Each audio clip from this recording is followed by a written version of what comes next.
Semana pasada tuvimos un tiempo bien hermoso de parte del Señor aquí, una administración bien extensa, así que comencé la primera parte de la serie y no la pude terminar. Si me permiten, voy a pasar rapidito por lo que ya di y termino esa primera parte. ¿Ok? ¿Sí o no? ¿Ustedes están aquí? Ok. Es que se me calman tanto. No sé si es la paz de Dios que sobrepasa todo, pero se me calman. Ok, y recuerden que... Así que nosotros comenzamos la semana pasada a estudiar las cartas del apóstol Pablo a la iglesia de Tesalónica. ¿Se acuerdan? Las cartas a los tesalonicenses. Hay 2 cartas en la Biblia. Son bastante cortas, así que esta sería una serie corta. No se lo crea, pero dale. Entonces, ya le dijimos que se entiende que en cronología es de las primeras cartas que Pablo escribe. ¿Ok? Se le escribe a una iglesia muy amada. Nace en una profunda persecución. ¿Ok? Pero la reacción de esta gente al evangelio, a la administración de Pablo, a la palabra de Pablo y a la administración del Espíritu Santo fue tan hermosa que aunque estaban en gran tribulación, para Pablo era una iglesia muy querida, una iglesia modelo. Es una iglesia que vive en los tiempos del fin. Igual que nosotros, todas las iglesias después de, cuando la iglesia se constituye en hechos, de ahí en adelante estamos viviendo en la última etapa la última porción del drama de la historia de la salvación. Estamos en los últimos tiempos, ¿usted me entiende? Y los últimos tiempos están marcados por tribulación para la iglesia, porque nosotros vivimos en una constante lucha con el enemigo. Pablo nos decía en Efesios que nuestra lucha no es contra carne ni sangre, sino contra principados y potestades. ¿Por qué? La lucha es porque la iglesia está arrebatándole las almas al reino de las tinieblas. Y el reino de las tinieblas no se va a quedar dado, como decimos en Puerto Rico. Así que viene para atrás a tratar de quitarnos a nosotros, ¿ok? La motivación, las fuerzas, el ánimo.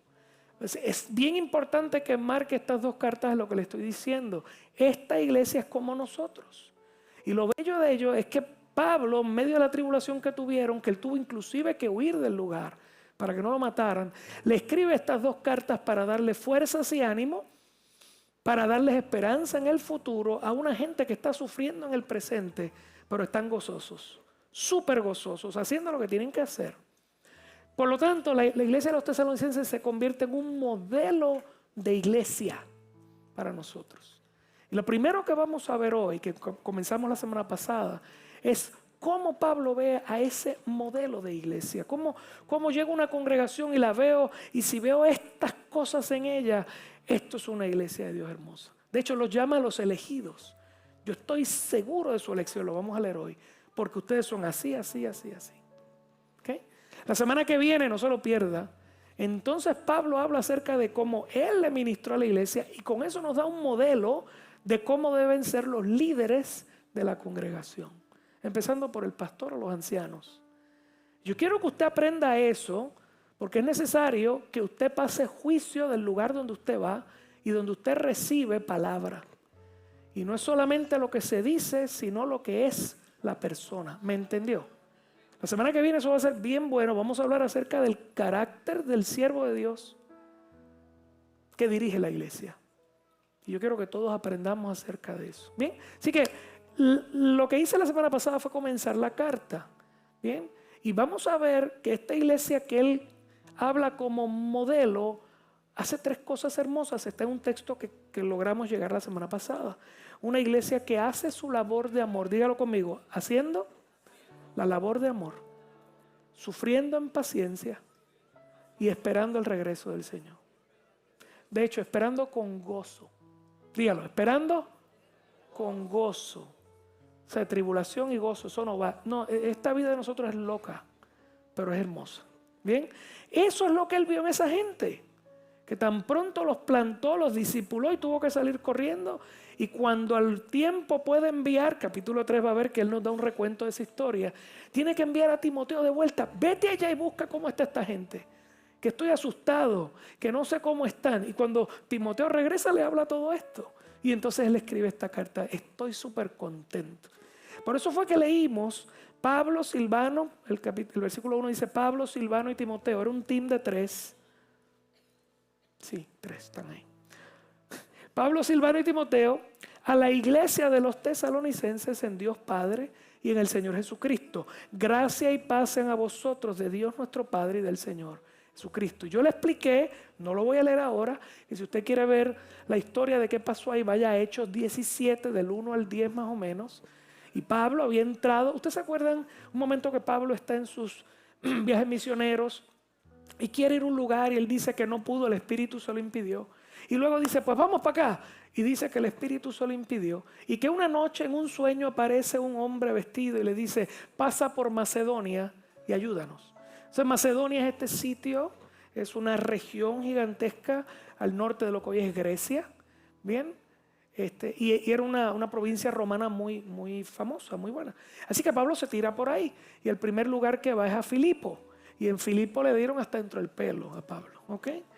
Y él escribe la carta a los filipenses, pero allí le dieron de ajo y de masa, como dicen por ahí. Y después caminó 2 lugares más y llega a Tesalónica. Y esta es la historia de cuando él llega a Tesalónica, y Pablo siempre hacía lo mismo. Iba a la sinagoga judía, porque los judíos estaban regados por todo el mundo conocido. Tenían sus sinagogas y los sábados hacían su servicio. Así que ellos iban, en la sinagoga usted estaba gran parte del día, así que si alguien tenía algo que traer de la palabra, le permitían levantarse. Y Pablo era un doctor en la ley. Así que Pablo dice que por 3 semanas fue allí y comenzó a explicarle por todo el Antiguo Testamento, el Torah para ellos, pero usted y yo conocemos el Antiguo Testamento, que el Cristo, el Mesías, tenía que sufrir. Y yo le dije la semana pasada que los israelitas no pueden manejar eso en su cabeza. El Mesías va a ser David, el hijo de David, el rey que nos va a llevar a un reino glorioso. Y de momento él va a Isaías 53 y va a los Salmos y ahí se encuentra que ese gran Mesías iba a sufrir y lo iban a matar. Y le rajó la cabeza a todo el mundo allí. Después que termina de hacer eso le dice, by the way, ya llegó, ya lo matamos y ya resucitó, se llama Jesús. ¿Okay? Y el tercer sábado mucha gente se fue con él, pero me imagino que lo botaron de la sinagoga. Se fue mucha gente con él, se fue judíos y se fueron gentiles también. Y entonces él forma esta primera congregación y está varias semanas aparentemente, quizás varios meses, enseñando, al menos semanas. ¿Por qué lo sabemos? Porque la carta habla mucho acerca de las cosas que él le dijo. Así que Pablo no podía enseñar en 2 días, ¿no? Después de un tiempo, la gente de la sinagoga judía estaban tan molestos con Pablo, porque ellos tenían un problema serio. Nadie podía ser más espiritual que ellos. ¿Usted sabe lo que es el legalismo? ¿Sabe lo que es el legalismo espiritual? Huélalo bien y huya, siempre. ¿Okay? Son los más altos, los más que saben, los que están más llenos del Espíritu Santo, las superestrellas intergalácticas, apostólicas, proféticas, obispales. Una cosa así. Eso está en todos lados. Gente que no entiende su lugar. Se creen más grandes de lo que son. Qué chisme es eso me quedó tan mal. Y entonces no pudieron soportar que Pablo tuviera un ministerio. De hecho, no soportaron a Jesús que tuviera un ministerio próspero. Así que se van y si usted se da cuenta la maldad del corazón, fueron a la plaza a buscar los vagos que no tienen nada que hacer. 4 macheteros locos les pagan y dicen, vamos a buscar a este hombre que es un sinvergüenza, y fíjense, le hacen un ataque político, que este hombre está enseñando que al César no se le puede dar fidelidad, que Jesús es el rey, no es el César. Eso no es lo que está enseñando Pablo ni el cristianismo, ¿me entiende? Pero de hecho se fue la acusación estándar para los cristianos de ahí en adelante. Así que llegan a la casa donde Pablo estaba siendo hospedado. El muchacho se llamaba Jason y no era de Viernes 13, Jasón. Y entonces, como no encuentran a Pablo ni a nadie, agarran al muchacho, lo llevan frente a la corte, allá le piden una fianza y vuelve, pero se dieron cuenta que Pablo estaba, como su vida estaba en peligro. Así que esa misma noche los hermanos lo agarran y lo sacan escondido y lo envían para Berea, que fue el próximo lugar donde él llegó. Entonces ese es el contexto. Claro, cuando lleguemos al capítulo 3, Pablo dice lo que pasó después de eso que te acabo de contar. Pablo dice, fuimos aquí, llegamos acá, yo no pude seguir sin saberlo ustedes, le envié a Timoteo, él vino de regreso, bla, bla, bla, bla. Y Pablo básicamente sigue donde Hechos se queda. Bien, entonces cuando él envía a Timoteo, Timoteo vuelve y le dice, mira, están todos bien, están en una tremendísima persecución. Y esto es bien importante, escúcheme bien. La persecución tenía mucho que ver, política, pero también religiosa. Así que aquellos judíos, esta gente había estado antes en la sinagoga. Y ahora los judíos de la sinagoga vuelven atrás y le van a decir, mira, lo que Pablo te dijo es mentira. Y ese hombre es un charlatán. Y ese hombre vino a robarte dinero. Y ese hombre vino a hacer estas cosas. Y es un montón de acusaciones. Por eso venga la semana que viene, porque Pablo tiene que defenderse de esas acusaciones. Y muy bueno lo que él escribe. ¿Sí? Ahora, ¿qué pasó aquí? Cuando Pablo le envía esta primera carta de vuelta, ¿están aburridos? Estoy contándolo bien chévere. No se aburran. Que estoy viendo un bochinchito, pero no lo voy a traer ahora. La semana que viene va. Entonces él dice, el versículo 2, damos gracias siempre a Dios por ustedes, haciendo memoria de vosotros en nuestras oraciones. Le doy gracias a Dios todos los días por ustedes. Me acuerdo de la iglesia en Tesalónica, me acuerdo de sus caritas y me acuerdo delante del Señor por la obra de vuestra fe, por el trabajo de vuestro amor y por vuestra constancia en la esperanza en nuestro Señor. Léalo conmigo. Por el trabajo de vuestro amor, ¿no? ¿Está bien? ¿Lo ven allí? Por el trabajo, vamos conmigo, por el trabajo de vuestro amor y de vuestra constancia en la esperanza. Y se me quedó la obra de la fe. Por eso ustedes no quieren empezar. Las tres cosas están ahí. Yo le expliqué bien cortito la semana pasada qué significan esas tres áreas. Hay mil maneras de definirlas, pero la manera en que yo las puedo ver son estas. ¿Qué es la obra de la fe? ¿Qué es lo que produce en mí que yo creí en el Evangelio? Así que yo creí en el Evangelio, eso produce algo en mí. ¿Qué produce en un verdadero creyente la obra del Evangelio? Pues que yo comienzo a decir públicamente que yo soy un cristiano. ¿Sí o no? Cuando usted se convierte al Señor, usted tiene su conversión en privado con Dios o aquí junto a un hermano en la fe, lo próximo que ocurre es que nos vamos a las aguas bautismales en público para que la gente sepa que yo he muerto al mundo y yo he resucitado a Cristo. ¿Sí o no? Que como Cristo murió al pecado y resucitó, así yo voy públicamente. ¿Okay? Yo quiero que usted entienda, el bautismo no es otra cosa que la declaración pública de mi fe privada. Nosotros antes nos íbamos a la playa allí en la Poza. Que tengo miedo de que el Señor se lleve rápido. Entonces, Señor, aquí viene, se convirtió y ¡fuerte por ahí para abajo! Las cosas están bien malas allá al frente. Pero es la declaración pública. Si usted no se ha bautizado, lleva toda la vida a la iglesia, por favor entienda que eso que el Señor nos mandó a hacer no es por vacilón. Es que yo públicamente le digo al mundo, morí para ti. Y públicamente le digo a la iglesia que me recibe cuando salgo, ahora soy tuyo. Y la iglesia me recibe. ¿Ok? Así que de momento la expresión de mi fe privada se convierte en una expresión pública. Nos venimos a reunir aquí. Y la gente nos ve que en vez de estar en la playa para que la Poza nos lleve, estamos aquí. Y venimos a servir al Señor. La gente dice, ¿pero por qué tú haces eso? Pues porque yo creo en Cristo. Porque Él me salvó y ahora hago culto a Él. ¿Me entendió? Soy cristiano. Yo sirvo a Cristo Jesús, mi Salvador. Es bien importante que entendamos que la gente tiene que saber que tú eres cristiano. ¿Ok? Obviamente primero con gente que tú no conoces, pues que se te vea por lo que tú eres. Por eso después está la obra del amor. Porque un creyente no solamente dice lo que es, a un creyente se le ve. Y de momento de ser personas egoístas, envidiosas, tacañas, rudas, de momento el Señor en su misericordia pone el fruto del Espíritu en nosotros y la gente lo ve. Yo te conocía, varón. Tú eras un limón y ahora eres dulce como la miel. ¿Qué te pasó? Que Cristo mora en mí. Que ahora no vivo yo, mas vive Cristo en mí. Así que la obra de mi fe debe llevar después un trabajo de mi amor. De alguna manera yo dejo de ser egoísta. En vez de hacerlo todo para mí, empiezo a bendecir a los demás. Saco de mi tiempo y de mi talento y de mi dinero y de mi esfuerzo para bendecir a otros, y eso la gente lo ve. Esta gente en poco tiempo, los tesalonicenses comenzaron a bendecir. Recuerde, en este ambiente que estamos hablando, era un ambiente mucho más difícil que estamos ahora. Ahí no había seguro social, ahí no había departamento de la familia, no había nada de eso. El que caía en la rueda de abajo, ahí se quedaba, iba para la calle, perdía todo. Si una mujer perdía a su marido, perdía todo. Si no tenía esos varones adultos que la cuidaran, iba para la calle.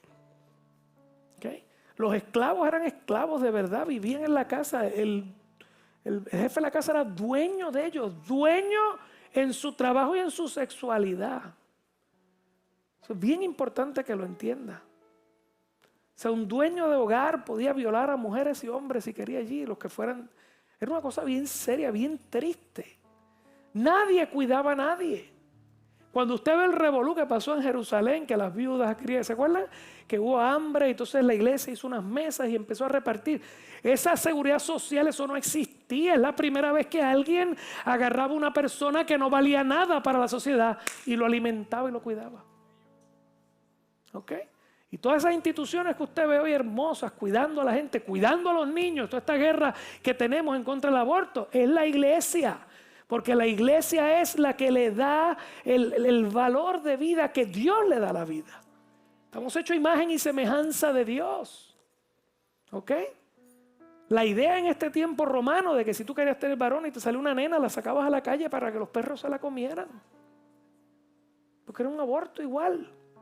Y de momento usted ve cómo están hablando todo el tiempo. De hecho, desde el Antiguo Testamento, las viudas y los huérfanos. Las viudas, los huérfanos y los ancianos. Porque Dios le había enseñado a su pueblo el valor de la vida.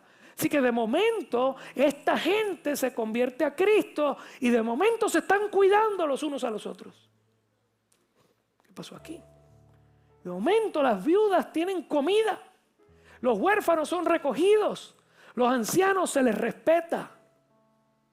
¿Me sigue? O sea que mi fe personal, aparte de que la hago pública, pero tiene que tener un resultado. Y el resultado es la obra del amor. Y todo eso lo hacen mientras están siendo perseguidos, rechazados por sus familiares, rechazados por sus amigos, perseguidos por sus antiguos compañeros de iglesia, porque ellos iban a la sinagoga. Están siendo perseguidos y tú dices, y están con gozo, lo vamos a leer ahora. ¿Y por qué? Porque han creído el mensaje del evangelio que dice que no solamente Dios te salva y te transforma en esta vida presente, sino que cuando tú mueras tienes la vida eterna. Entonces, están en constante esperanza. Yo hago todo esto porque yo sé para dónde voy.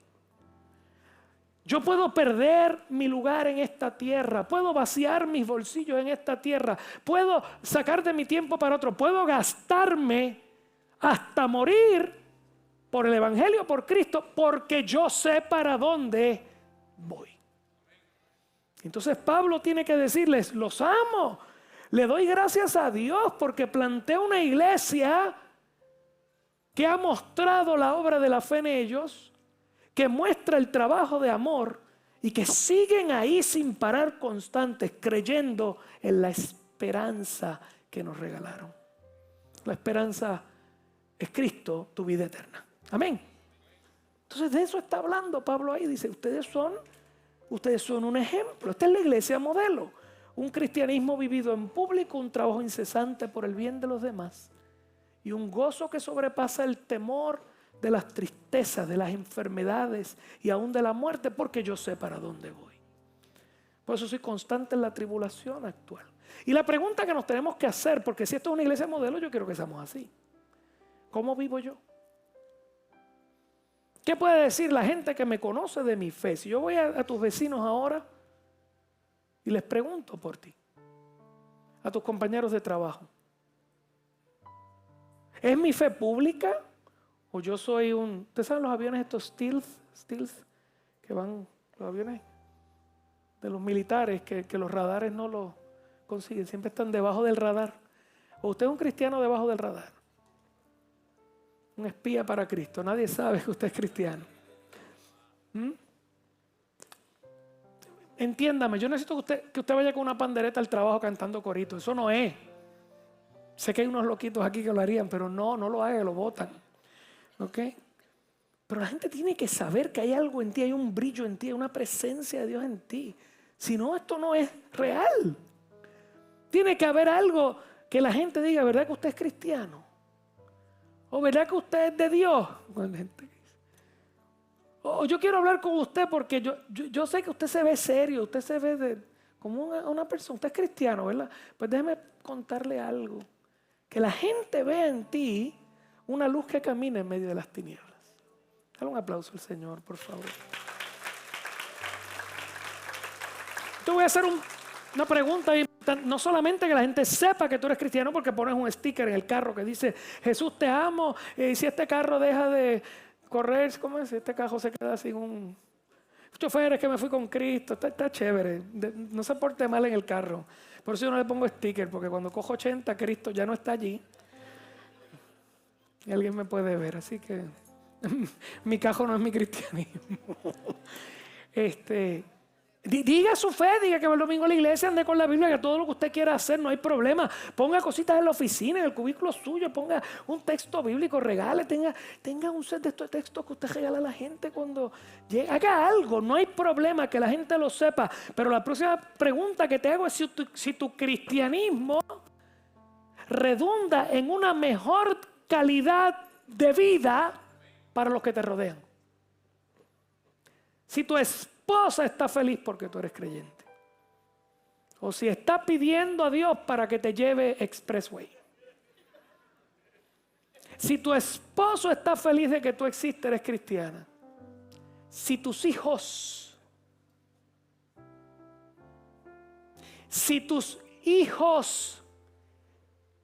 saben que la misma persona que está fuera de la puerta cuando se cierra está dentro.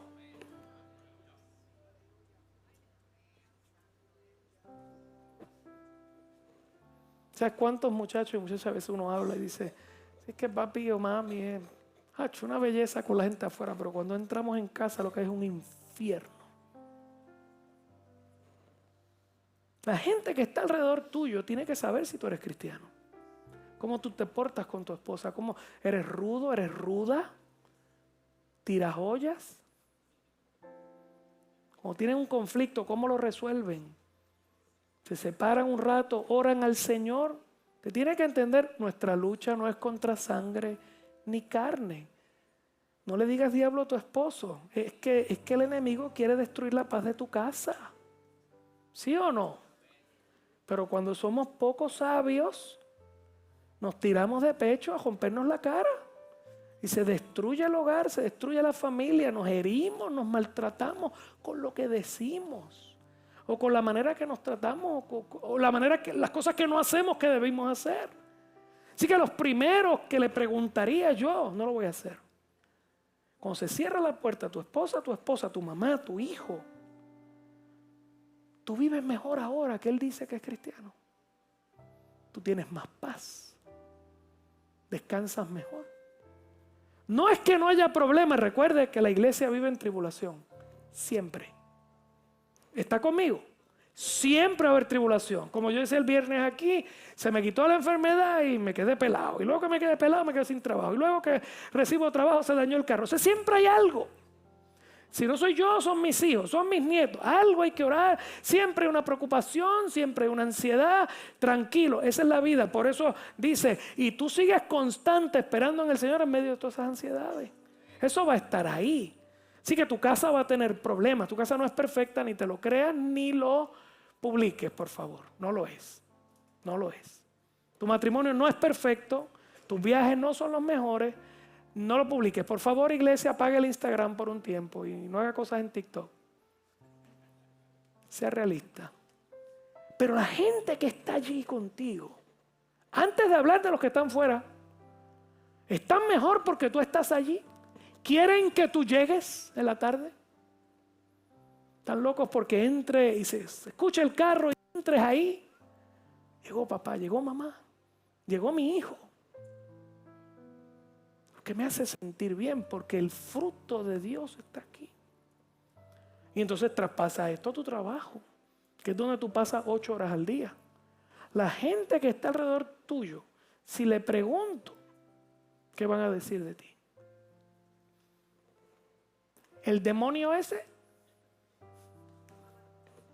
el amargado, el limón, se te tiene que ver. ¿Me sigue? Así que la aplicación de esto que Pablo está diciendo es extremadamente importante. ¿Cómo vivo? ¿Qué dice la gente de mi fe? Es pública. Sabe la gente que yo soy cristiano. Pero luego de eso, ese cristianismo hace que la gente viva mejor alrededor mío.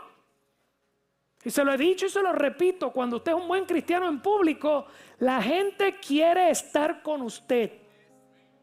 Se te pegan. Hay otros que no quieren saber de ti. Porque el cristianismo vivido de verdad es polarizante. Algunos se pegan y otros te odian. No hay puntos intermedios ahí. Los que te odian es porque tú los acusas con tu vida delante de Dios. Aquí llegó el santurrón. Aquí llegó esta que siempre tiene una palabrota hermosa para todo el mundo. Tan hipócrita, detestable. Y tú tranquilo. No soporta ver la obra de Dios en tu vida. ¿Ok? Quizás está a punto de ser salvo ya. Pero hay otros que se van a pegar a ti porque sencillamente contigo hay paz. Porque cuando se sientan en la mesa a almorzar, los chistes son buenos, son sanos, las conversaciones son buenas. Saben que hay honestidad, que pueden bregar contigo y tú no vas a clavarle el puñal en la espalda, que tú vas a trabajar para el bien de todos. Que eres un excelente compañero, un excelente trabajador, que te gana bien tu dinero, que no engañas. ¿Ok? Eso es lo que necesitas meter en tu corazón. Pablo le habla a esta gente y dice, ustedes son una iglesia modelo porque son así. Y para colmo, en medio de persecución, por eso mismo, están felices. Y siguen hablando de la venida del Señor. Están felices. Ahora, ¿por qué Pablo está tan... Cuando él escribe esto, él dice, yo estoy seguro de lo que pasó en ustedes. Yo sé por qué ustedes son así. Escuche bien. Yo sé, ahora voy a hablar de la conversión de ellos. Yo sé por qué ustedes son así. Versículo 4. Léalo conmigo todo el mundo. Del 4 al 6. Todo el mundo conmigo. 1, 2 y 3. Porque conocemos, hermanos amados de Dios, vuestra elección. Pues nuestro evangelio no llegó a vosotros en palabras solamente, sino también en poder, en el Espíritu Santo y en plena certidumbre. Como bien sabéis cuáles fuimos entre vosotros por amor de vosotros. Y el versículo 6 dice, y vosotros vinisteis a ser imitadores de nosotros y del Señor, recibiendo la palabra en medio de gran tribulación con gozo del Espíritu Santo. Pablo dice, yo sé que ustedes son como son, porque cuando yo estuve allí, yo sé que ustedes se convirtieron de verdad. Y yo sé que ustedes eran elegidos de Dios, porque yo llegué, y cuando yo llegué, no fui a hablarles solo palabras. Escúcheme bien, este es el área en Grecia donde había muchos filósofos itinerantes. Llegaba gente a la ciudad, escúcheme, llegaba gente a la ciudad, se paraba en las plazas y hablaba cualquier idea nueva. Se paraba cualquier sacerdote de cualquier religión y lo decían. Y todo era tratando de convencer ¿qué? La mente o las emociones de las personas. Sobre todo la mente, porque ese era el tiempo de la oratoria. Usted sabe, los filósofos en Grecia, todo este tipo de cosas. Y Pablo dice, yo llegué allí y yo no llegué meramente a hablarte. Yo llegué a hablarte, pero te demostré el Espíritu Santo de Dios con poder. ¿Qué significa eso? Dos cosas. Que cuando hablas la palabra del Señor, no meramente te estoy hablando a tu cabecita, sino que lo que te hablo se te mete en el corazón y te estremece. Ningún ser humano puede hacer eso. ¿Me sigue? ¿Están conmigo? Para que esta gente se haya convertido a Cristo y haya empezado a bendecir a la gente que lo rodea, eso es una transformación de la vida del ser humano. Ningún ser humano hablando filosofía transforma a otro. Pero el Espíritu Santo entra al corazón, te cambia el corazón. Entonces yo sé que la palabra salió no solamente en mente, sino con poder. ¿Me entendió? Y segundo, como todo lugar donde iba Pablo, llegaban al sitio y oraban por los enfermos y eran sanados. Los demonios salían. En Tesalonicenses no dice nada de eso, pero no podemos dudar que pasó también ahí. Le pasó en Corinto, pasó en todo lugar. Él iba caminando y el poder de Dios se iba manifestando. Así que de momento esta gente recibe un team evangelístico que llegaba, le predicaba una verdad y se la demostraba. ¿Me sigue? Y para aquellos que no lo entienden todavía, yo sé que esta iglesia ya no está así, pero en un tiempo yo hice que esta iglesia estuviera así. No es solamente, a Dios no solamente hay que conocerlo aquí. A Dios hay que experimentarlo aquí. ¿Ok? Por eso llamamos la iglesia una iglesia que vive en espíritu y palabra, en espíritu y en verdad. Por eso usted ve que nos metemos. A veces me preguntan, pero ustedes allá van texto a texto. Mucha gente que ha llegado acá a veces.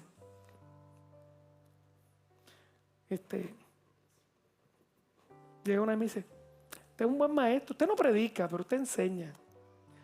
Yo lo sé. Son muy pocas veces las que me pongo bien geñito aquí.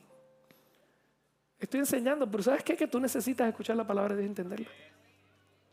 Verso a verso, como te lo estamos explicando. Corriendo toda la Biblia. ¿Ok?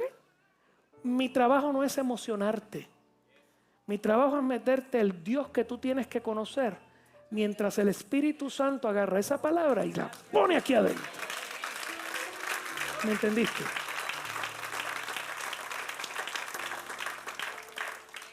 Y tú te puedes dar cuenta el día que son meras palabras las que salen porque no se te mueve un pelo. O si es emocionalismo y están tratando de manejar y manipularte. Y Dios nos libre de caer en ninguno de esos dos extremos. Ni de ser muy cerebrales, ni ser unos locos. ¿Ok? Yo no sé si el apodo de esta iglesia es profético, pero la iglesia del centro intenta agarrar palabra y espíritu y traerlas aquí. ¿Me entendió?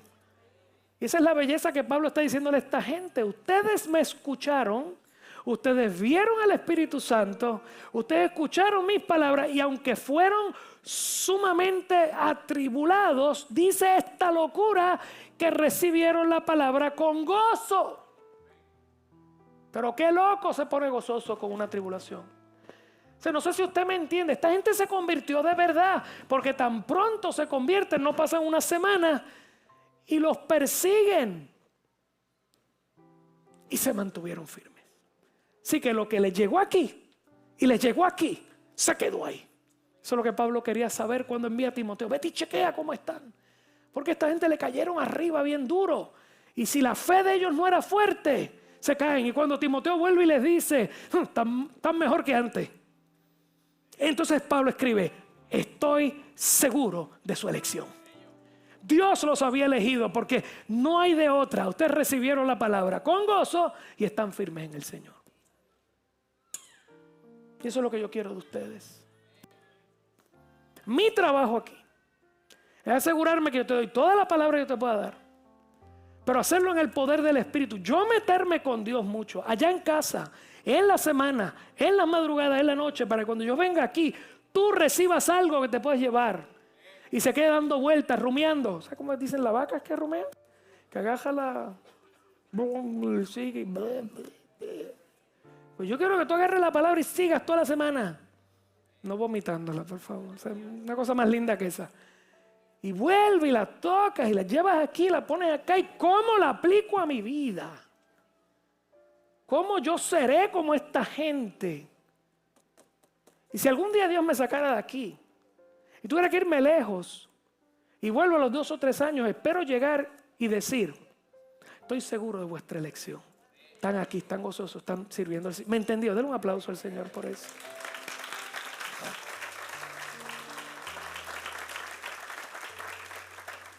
Entonces, ¿cuál fue el resultado de esto que Pablo dice? Fíjese, Pablo comienza diciendo, yo le doy gracias a Dios por ustedes, porque ustedes son así, así, así.